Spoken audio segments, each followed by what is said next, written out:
This short video will provide an additional example for the ratios and proportions lesson. In particular, we'll look at solving proportions. Our example has us solving 4 is to x just as 2 1/4 is to 6 3/4. So notice that sometimes proportions can be solved by observation. And in this case, you could use that strategy. So 2 1/4 and 6 3/4, the relationship between these two is we times 2 1/4 by 3. You may have noticed that. So similarly, I would have to times 4 by 3. So already I can tell the solution is 12. But let's show some work to verify, because that little observation strategy isn't always very easy to use or doesn't always apply. So when we're solving in this case, we know we're going to use cross multiplication. But in order to multiply fractions, if you have a mixed number, you need to start by changing it to an improper fraction. And there is another video in our All About Fractions lesson reviewing that.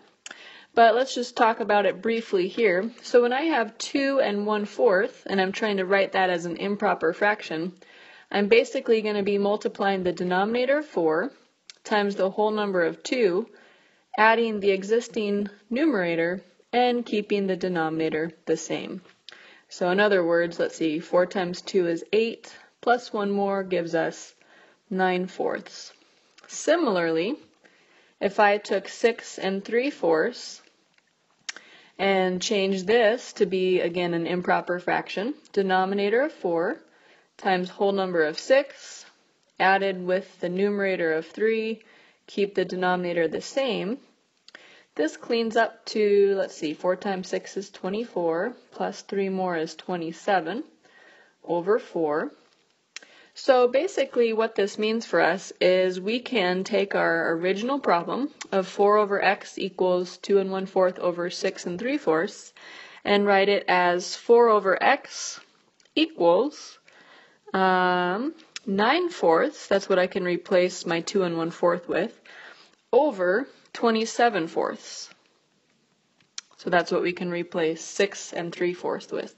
So now we know that our strategy for solving proportions is basically to use cross multiplication. I'll just make a little bit more room here and we'll go ahead and show our cross multiplying.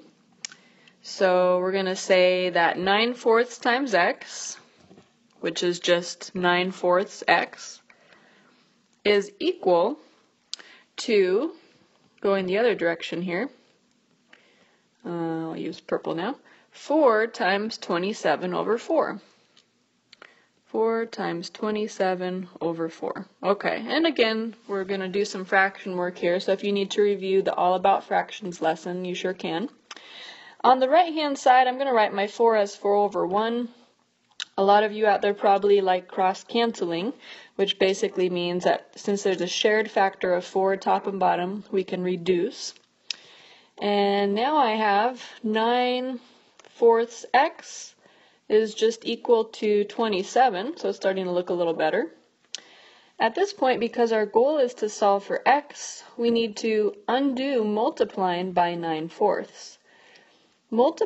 Undoing multiplication by division, of course, is something that we talk about when we talk about solving. But since we have a fraction here, dividing by a fraction is the same as multiplying by the reciprocal. So I think I can convince you that if I multiplied by 4/9, my 4's would cancel out, my 9's would cancel out, and what do you know, x is left all alone on the left. But if I multiplied by 4/9 on the left side of our equation, we need to also multiply by 4/9 on the right. So the big thing about solving equations is you have to do the same thing to both sides. So if I write 27 as 27 over 1, and I do a little bit of cross cancellation on the right-hand side now, I can say that 9 and 27 both divide by 3. 9 divided by, by 9, how about? 9 divided by 9 is 1. 27 divided by 9 is 3. So if we clean that up, I just have 3 times 4, or 12 in the numerator, and 1 times 1 in the denominator. But dividing by 1 doesn't change our answer. So x is equal to 12.